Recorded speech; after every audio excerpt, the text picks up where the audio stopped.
Dans ces développements personnels, il y a plein de, il y a plein d'aspects ou de voies à suivre. Et celles dans lesquelles je me suis perdu, c'est celles où je me suis dit, il faut toujours que ça soit positif, il faut toujours que je sois optimiste, il faut que presque je me mente à moi-même. J'ai découvert ce qui se passe en moi. Je n'étais pas juste le bon. Et qu'il y avait aussi du mauvais en moi, mais qui me permettait d'être ce bon-là. La méthode de Raphaël, je la qualifierais de... On prend ce qui se passe dans l'instant. Une forme de clairvoyance, peut-être, de sensibilité.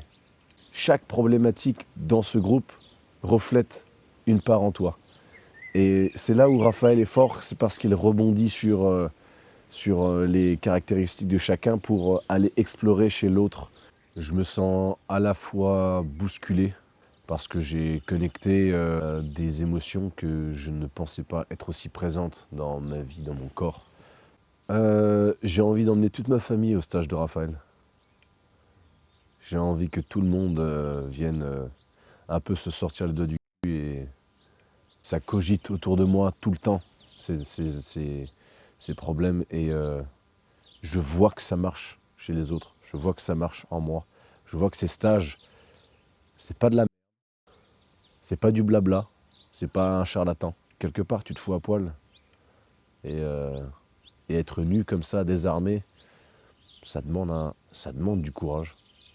Mais ça permet de grandir, de traverser des choses, de laisser des choses derrière soi, de se sentir à la fois plus léger et à la fois plus conscient et plus mature peut-être. Ouais, d'avoir une conscience des choses, c'est un côté rassurant. Ouais, ça permet de se sentir vivant et d'être soi-même, ouais.